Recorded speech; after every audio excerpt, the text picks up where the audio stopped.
Marlene Showalter is here today, so welcome. And that's no small task to put up with me. Okay, couple of announcements. And on your table, you'll see a little flyer. We have a blood drive coming up on April 15th, what was formerly Tax Day. And it is at the Boy Scout Center at 1020 Southeast Monroe. And that's at the southeast corner of 10th and Monroe. And that'll be from, I believe, 2 to 6. Now, in yesterday's email, there was a link. You can go in there, click on it. You click on a time, another window comes up, you put your information in, and it's very easy to pick a time. So we want to promote that, and please, if you're able to do it, or encourage somebody else to do it on your behalf. Our first Rotary Rubbish Roundup, actually it was rained out last month, but we are going to have it on this coming April 10th. That's a Saturday. We will be meeting at the Rotary Pocket Park, which is adjacent to Constitutional Hall. That's in the 400 block of Kansas, directly west of the post office, if you know that landmark better. But we're excited, and we may have a program on this in a little while. If you've noticed, Constitution Hall is getting an all new facade on the front of it to restore it back to the way it looked in the 1850s. And what was an eyesore for a long time is going to be absolutely beautiful and a real asset for downtown Topeka. 10 o'clock, and I think we've scheduled it for about an hour and a half, roughly. And we'll have the bags there. Just bring a mask, bring some gloves, and dress accordingly for the weather. It's hard to say at that time. Yeah, if you have a reaching device for picking up stuff like that, bring with you. But the Keep America Beautiful or the local counterpart for that will supply the bags. We'll have a truck there to haul stuff off, most likely going into my dumpster at my work. The RILA application, the Rotary Youth Leadership Academy, coming up in June. Fantastic program for high schoolers. If you have a high schooler in your family, although it does not have to be from a Rotary family, I want to emphasize that. So maybe somebody in your neighborhood, but if they've completed their sophomore or junior year, there will be both a virtual version of RILA. There will also be a day camp, and that will be in Lawrence. And before we go to the presentation, Roger Eshelman is going to do a Rotary Minute.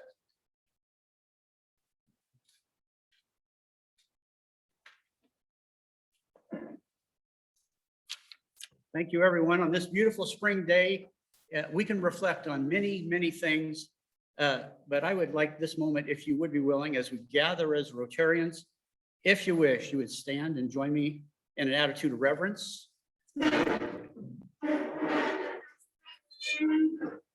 Oh Lord, it's hard to be humble when you're perfect in every way. I can't wait to look in the mirror, 'cause I get better looking each day. To know me is to love me.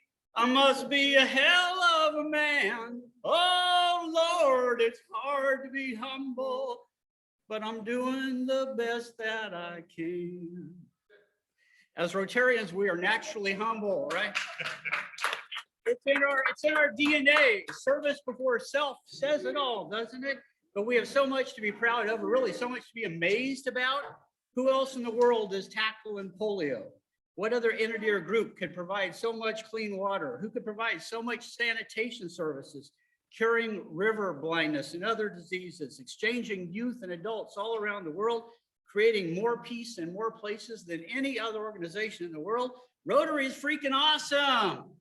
Yeah, we need to shout it from the rooftops. So now, on this beautiful April Fool's Day, will you join me? Let's sing it together. Come on, stand up. Come on. The melody was simple, right? You heard the melody. Don't be shy. Let's go it out. I'll prompt you. We'll go along. You just, right? Oh Lord, it's hard to be humble. Oh Lord, when you're perfect in every way. I can't wait to look in the mirror. Because I get better looking each day. To know me is to love me. I must be a hell of a Rotarian. Oh Lord, it's hard to be humble, but I'm doing the best that I can. One more time, last two phrases, stretching out long, really loud, sopranos through the ceiling, basses to the floor. Everybody else just bellow it out. Oh Lord, it's hard to be humble, but I'm doing the best that I can. Happy April Fool's Day.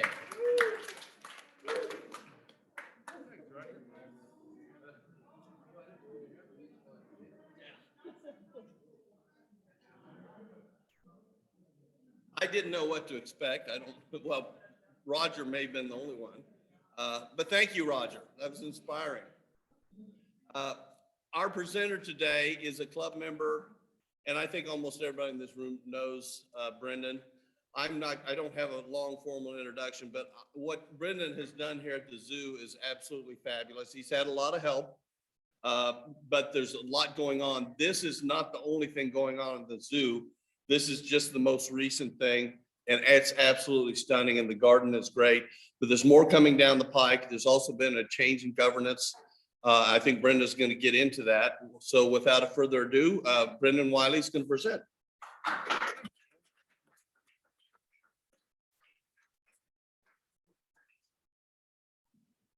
Well, fortunately for everyone here, I am not going to try to follow Roger. Nobody wants that.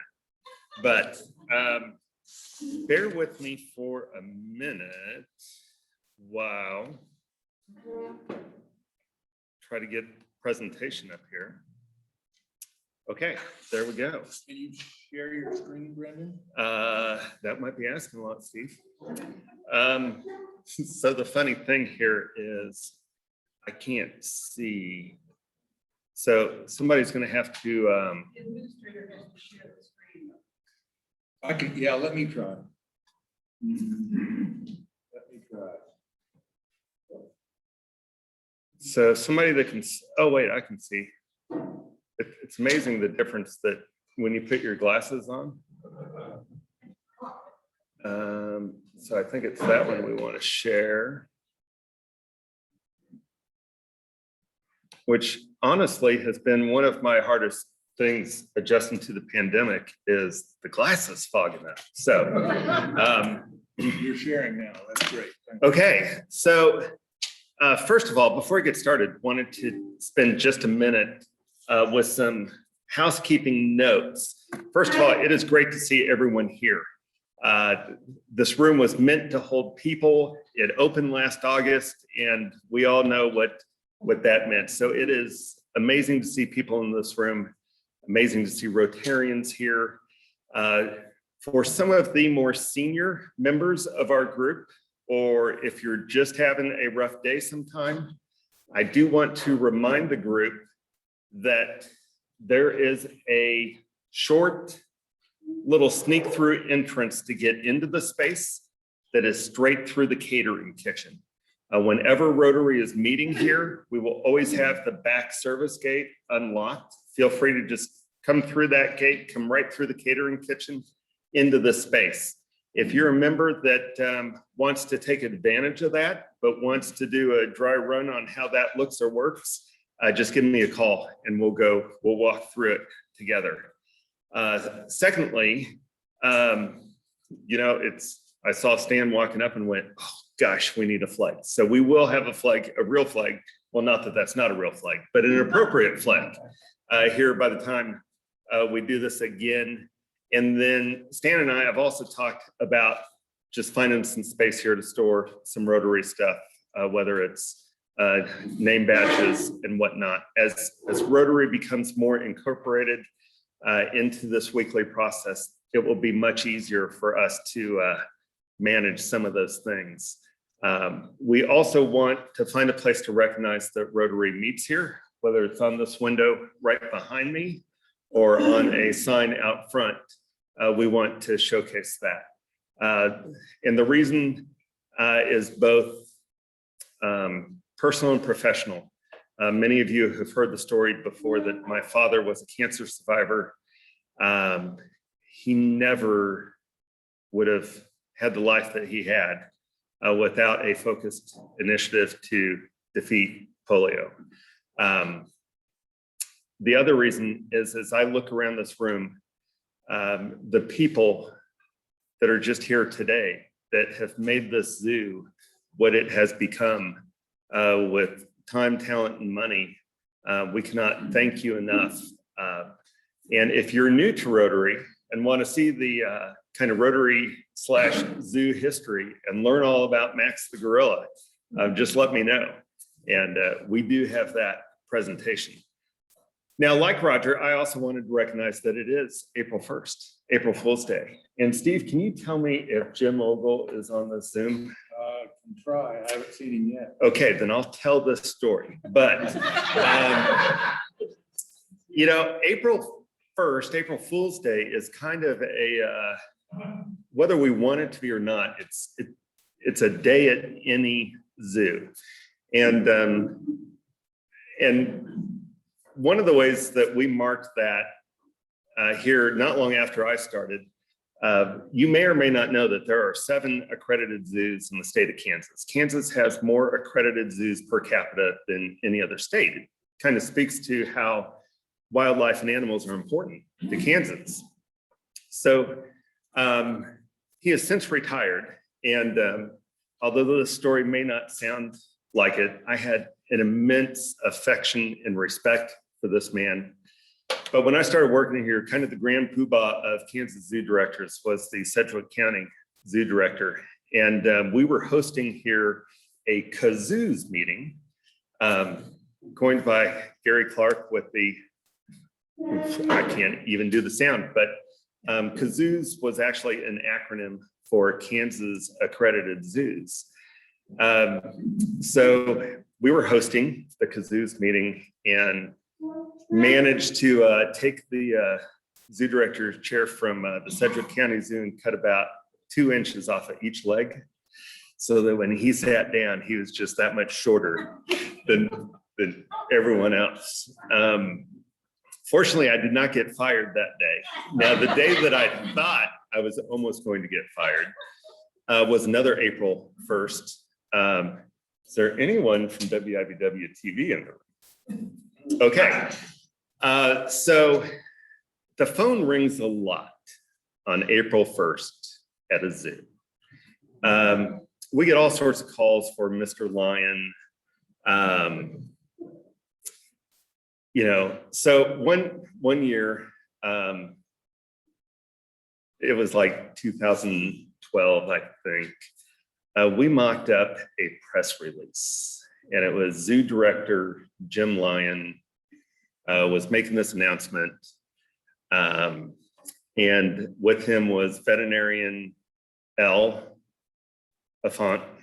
You know, just had the release stacked. So a reporter at WIBW TV just did copy paste and put it on their website. And so I start getting calls. What happened? You know, you've been replaced by Jim Lyon. And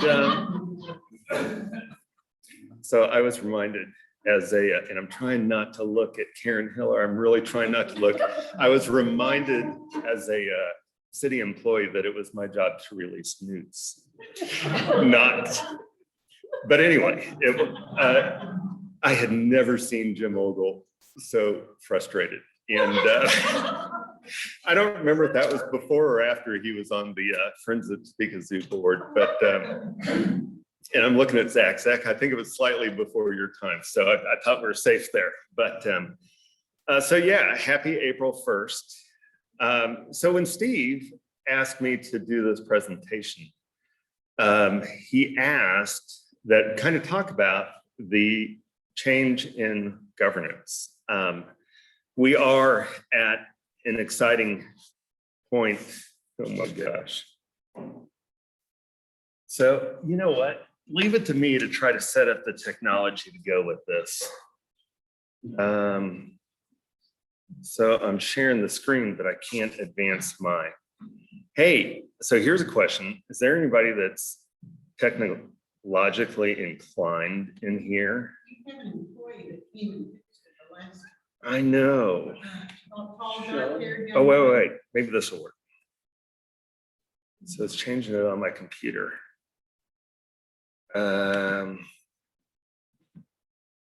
really should be smarter than this. There we go.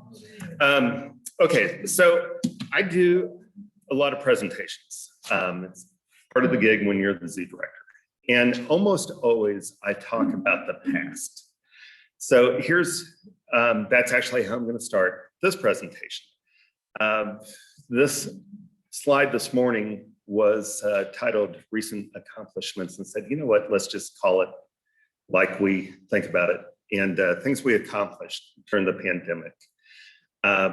We only had 2 staff here test positive, and both of those staff tested positive at a time where they were coming off vacations and did not expose any of our other staff. And I just can't express how grateful I was to the team of people that work here that took precautions so seriously to protect not only coworkers, but animals. And speaking of animals, no animals have tested positive for COVID-19 either, although we've tested 5.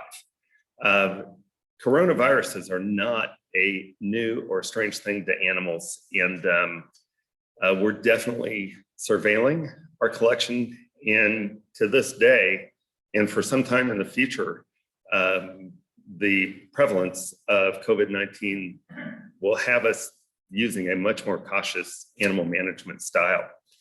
2020, our annual attendance was 90% of normal, which is huge. I've got a great friend who is the director of the San Diego Zoo. They were about 30% of normal. Now, there's times when we would love to have their tourism, but apparently not in a pandemic year. So the fact that we were 90% of normal as it relates to attendance was just huge. We opened the largest project in our history. It's this project that we're standing in, the K. McFarland Japanese Garden, on August 20th, 2020. We also launched a new holiday lights program called Zoo Lights. Anybody there?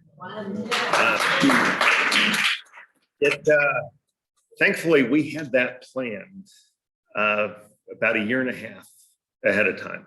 It looked like we had the perfect pandemic event, but oh my gosh, thankfully we were already planning on doing that. We raised during the pandemic about $3 million towards our next large capital project, which we'll talk a little bit more about later.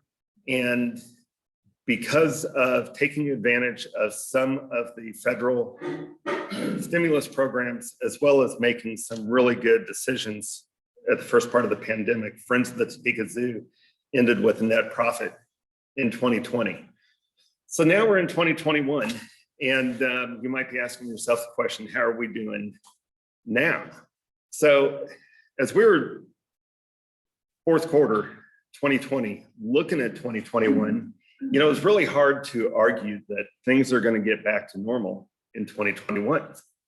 So working through a process, we established a March 2021 attendance, knowing that there weren't going to be any field trips, down from normal of about 15,000 attendees for this past March. I work with an incredible team here that doesn't like to just be average or less than average. So our internal staff projection was that we were going to return to a typical March and have an attendance of about 17,500 people. So our actual attendance for March 2021 was 23,206 people, which is about 33% above average. And in the month of March alone, we saw people from 40 different states and Puerto Rico and the District of Columbia. So now I'm not foolish enough to think that we're drawing people from Puerto Rico because they want to come to Topeka to go to this zoo. But it is nice to know that when people are visiting, they do specifically come here. So this was our staff picture from last year. We'll never forget what year that was. But it reminds me just how amazing of a team that I get to work with on a daily basis. Now, well, it's not the whole staff, but you know, trying to get everyone together at one time. We figured that with everyone in masks, nobody would notice that it wasn't the whole staff, but Palmer's here, so he's counting and recognizing people. So Steve asked me, well, what do we want to call your program today? And so I gave him the wonderfully exciting title of From Government to Nonprofit, What the Zoo's Future Looks Like. Now you know why I started with talking about the past, because it's so easy to talk about the past, especially when you work at a zoo that is so well supported by the community, because you can talk about the past and you can point to all those great and amazing things that happen here. So to really talk about this conversation, and Ashley, Karen, and I probably could have done this as a joint presentation, and it would have been actually really interesting hearing kind of some of those different perspectives. But why did we do this change? Why are we changing from a government operated to a nonprofit operated zoo? So some of the obvious answers are on the screen. One team just makes things more efficient. Income that's earned here will stay here. It gives us the potential in the future to even continue to look for a different funding source than the subsidy that we will continue to get from the city's general fund. But to me, the most important reason why we're doing this is because it allows for more effective strategic planning. We are, now this change in governance is not a new thing by any stretch. The first big zoo that did it was Zoo Atlanta, when it was crashing and burning in the mid-1980s. It was done as an alternative to not have to close. I said Zoo Atlanta, but not have to close the Atlanta Zoo. They completely rebranded, they changed their governance. Today, it's an extremely successful model, one that about 75% of all accredited zoos have followed. So what does the future look like at this zoo, right? That's what this presentation is all about. And the answer to that, what does the future look like here? I don't know. And that's an amazing place to be. Because if this change did not occur, I could answer that question very specifically, that the future of this zoo is going to look like a zoo that was downsizing to meet an operating budget that didn't have the same ability to grow the way the infrastructure did here. And so we can very much project for that. We can plan for that. We can evaluate what programs cost what and make decisions on what programs we wanted to keep and what we wanted to cut to move resources to programs that needed it. So that was very foreseeable. So Friday, tomorrow at midnight, our governance model changes from government operated to nonprofit operated. And so you may be caught off guard by me saying that I don't know what the future looks like, because we haven't had the opportunity till now to really ask some of these big questions that relate to strategic planning. Questions like, what problems do we want to solve? What do we want to be known for? We know that we were the world famous Topeka Zoo. Well, I'm not sure that that's what we want to become again, but we want to become something. We just haven't had the opportunity to ask what that is.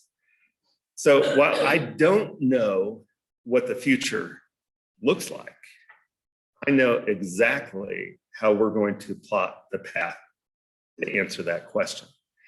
And so we are going through, we've already started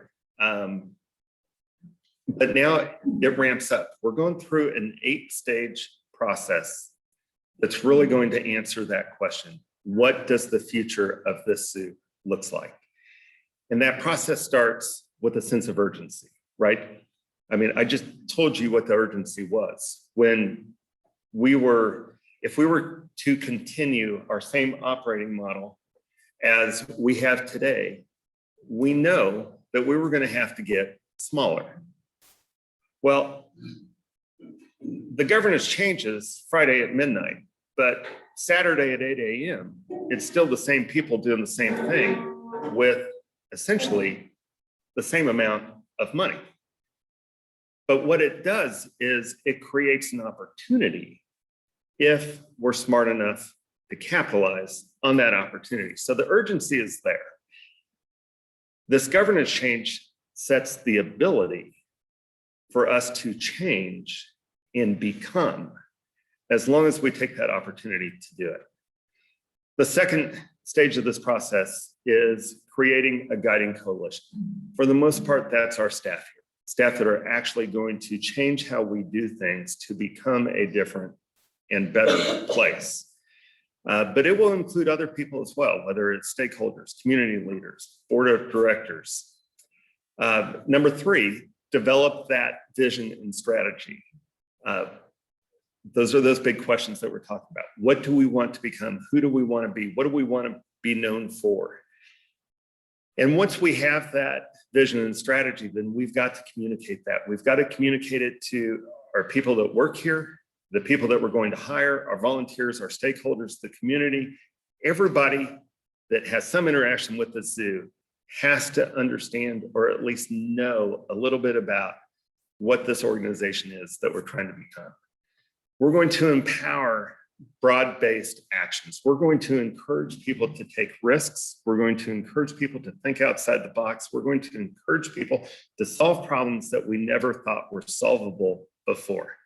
One of the biggest challenges that we've already run into, and I found myself at this crossroad about 6 weeks ago, is suddenly we have the ability to think differently. So when we used to put roadblocks in front of us, now we can put solutions to those roadblocks. We've just got to be willing to think differently. This process we expect is going to take 5, 6, 7 years to really become the organization that this place has the potential to be. But that's too long to wait to celebrate. So we'll identify those short-term wins. We'll put benchmarks that we can acknowledge. Our goal is to improve 1% at a time. And while 1% may not sound like very much, you take 50 weeks at 1% improvement each week, we can improve dramatically over the course of a year. We'll consolidate our gains by figuring out what has worked, what hasn't. We'll be flexible as we establish new goals. And before we're through this process, we'll ask, what are we forgetting? What could we have done better? What needs to change from our original path? And then finally, we'll anchor those new approaches into our culture. This zoo did not become the world famous Topeka Zoo overnight. It became that based on a series of events that happened here over time. And with that same intent, whoever we decide to become, that also will not happen overnight, but through a clearly defined process, we will get there. So one of the things that we're encouraging our staff to do is to shift their thinking. And we're talking about shifting their thinking as they think about managers and leaders. So I like this definition of what a manager is. People that can keep a complicated system of people and technology running smoothly. So I read that definition and thought, oh my gosh, I am a horrible manager. But I work with people that are excellent at doing that. And they do keep this place running smoothly, efficiently, and people focused on those same tasks. Leaders. I also like this definition. People that can create organizations in the first place or adapt them to significantly changing circumstances. Leadership defines what the future should look like, aligns people with vision, and inspires them to make it happen despite the obstacles. So almost 11 years after I started here, now we're at the point where this is right in my wheelhouse. We can do a strategic planning process to identify who we want to become that might not even be on our radar today, and we can map the process to get there. The real shift in thinking, though, is that the leadership is at the top of the organization, or that managers and leaders have to be the same group of people. This process that we're going to take this organization through is going to develop 70 to 80% of our staff into leaders to do exactly what that definition says. When we do that, then that 8-phase process that I described will take this organization to new heights that we never thought would have been possible before. So where are we today? We've put the team together. We've started a blueprint for seeking input so that we can take that input and develop that vision and strategy, and from there, implement that over the next 2, 3, 4, 5, 6 years. We have a survey that we've put together that is asking big picture questions that to this point we're sharing with our staff, both paid and unpaid. That's how we talk about volunteers here, that they are part of our team, they're part of our staff. They just give their time freely. We're seeking that input from our board of directors. We're seeking it from stakeholders, whether that means that you are environmentally conscious, whether you're a donor, whether you are a person that worked on this project and feel like you've got buy-in to this organization. And we're going to be seeking that input from community leaders. Everyone in this room fits somewhere within those last 2 categories. If you would like to have this survey, give me a call, send me an email. We would love to have your input. So that's a real quick snapshot of where we're going in the future. We don't know, but that's okay, because we know the path that we're going to take to get there. And we've got a phenomenal team that's going to drive that bus down that path. About that team. So this is a graph that was put together last November. And on it, you'll see that the gold bars, you don't have to really look at the numbers, but the gold bars represent 2019 attendance. The blue bars represent 2020 attendance. You can see that April 1st, this time last year, we were closed. We were closed mid-March through mid-May. You can see that every month, the gold bar exceeded the blue bar. And I mentioned that this was done in November before Zoo Lights started. And this is how that year ended, just 10% down. And as a team that works here, we don't really care if nobody else believes this, but we believe that we're going to get back to 2019 numbers this year in 2021, if not exceed them. One of the absolute crazy things that happened during the pandemic was we found a whole new customer base. So the years flipped colors here. So in this graph, 2019 is blue and 2020 is gold. And this is only tracking daily ticket sales. What we started seeing in August was that our daily ticket sales were starting to match daily ticket sales of 2019. What we saw in September, October, November, December, daily ticket sales started not only to outpace, but greatly outpace 2019. Developing a new customer base in 2020 during the pandemic is one of the ways that we exceeded the March attendance this year by 30%. So our recent history over the last 10 or 11 years, 2010, we did a complete restructuring. 2012, developed a master plan. This project that we're in today is the second project of that master plan. We're currently fundraising for the project after this one that actually we're in the process of hiring a contract for right now, and we should be under construction late May. So there is dramatic progress occurring here. I thought about taking some of these pictures out. I'm going to go through them super quick because all of a sudden I realized, well, maybe not everyone has been here. So this is the first project of that master plan, Camp Cowabunga, largely themed after Gary Clark's Cowabunga Safaris.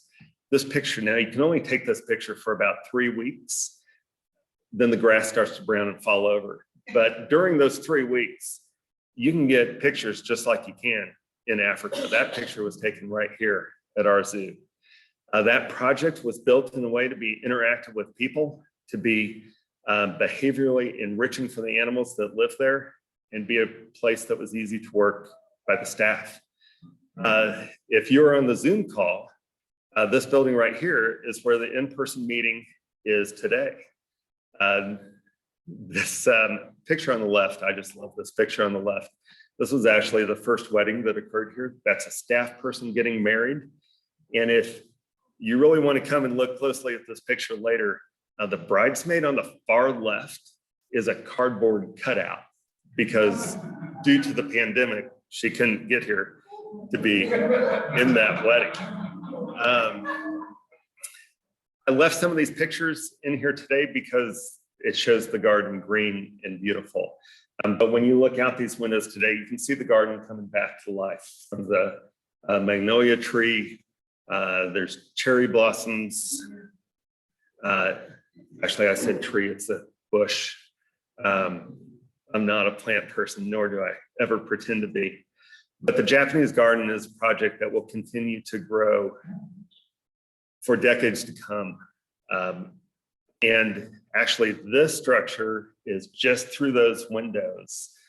One of the things that the pandemic did slow down on this project was we had a donor that commissioned 2 bronze red crown cranes that are going to be actually just across this pond. They're going to be installed in the garden. COVID-19 actually closed a lot of foundries across the country because all the art shows were canceled. So those cranes arrived last week and will be installed. Actually, this is a good picture for where the cranes will go. They'll go on that shore. They should be installed the first part of April, which now is the first part of April. Kay McFarland, you know, this gift that she left as her legacy gift is just phenomenal, and will continue to serve the community for generations to come. And you will always be able to learn about Chief McFarland's story here. And to those in the room that supported this project, again, we cannot thank you enough for doing that. This is a slide that was stolen from a presentation that was done to the Topeka City Council during the conversation about changing governance.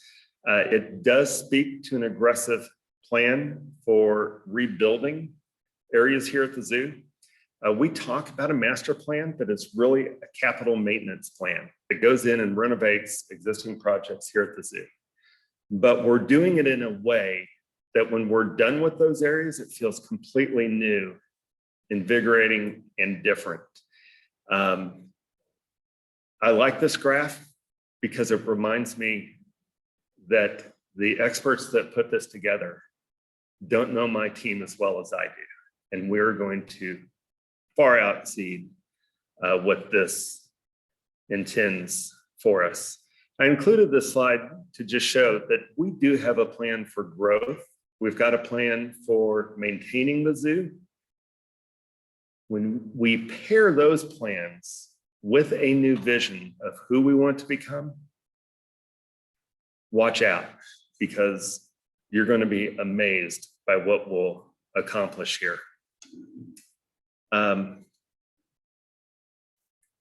mentioned the next project. It is a new giraffe experience.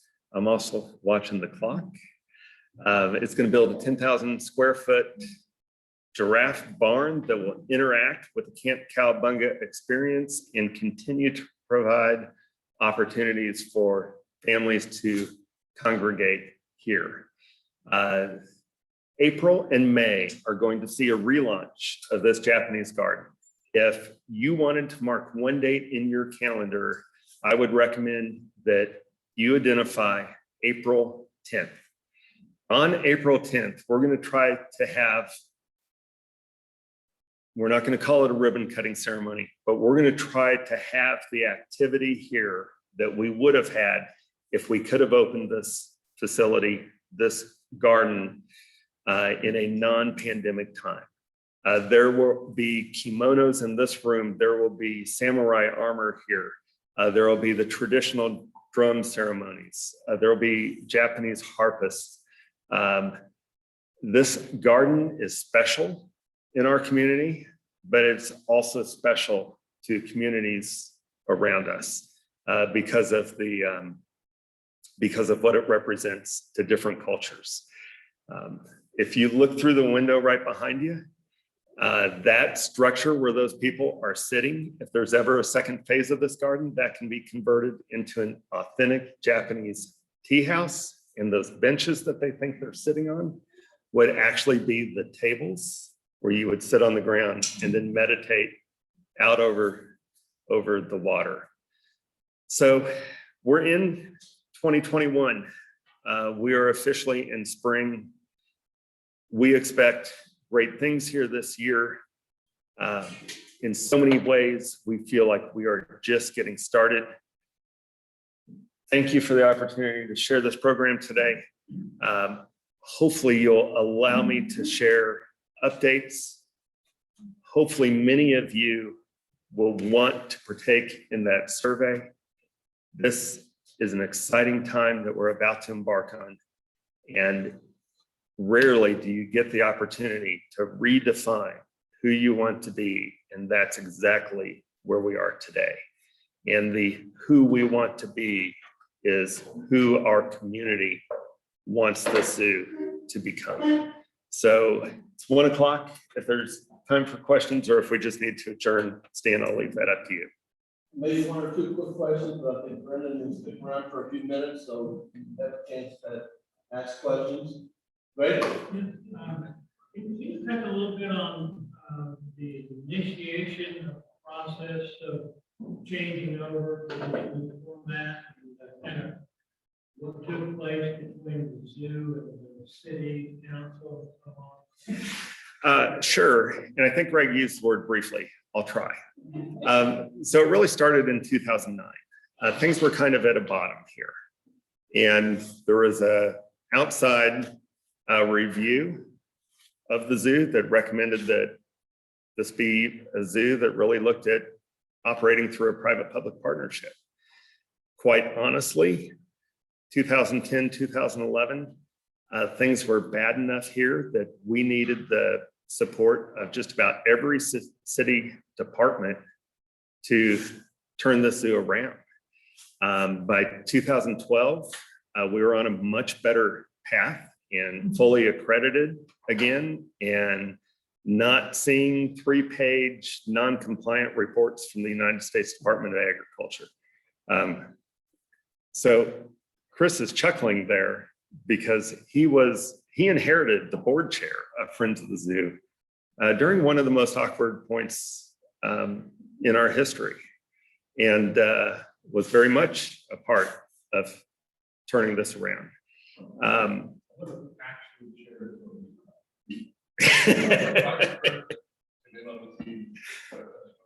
Okay. He ain't own That's right. So, it took a long time to find the right time to actually do this. And I think what really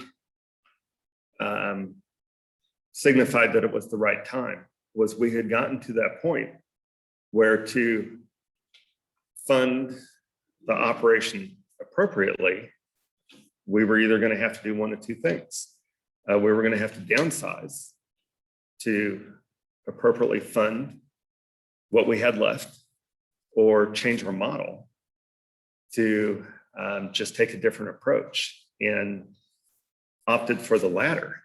Now, obviously, it was probably a little bit more personal to me. I'm looking at Councilmember Hiller at this point, but I feel like this was a very well vetted process that has one of the most sound, not only operating models, but financial forecasts that I've ever seen associated with one of these governance changes. Thank you. That thank you was to Karen. I'm I sorry. don't have a question, just a quick comment. I remember Kay McCarlin, when she was a juvenile judge at the Shawnee County District Courts at the downtown courthouse. I was a probation officer at the time, and she saw a lot of kids, and she was tough, but she was fair, and just goes back a long ways, but I think she would be very, very proud of this thing. Her dream was that bridge over a koi pond. And oh my gosh, what a koi pond.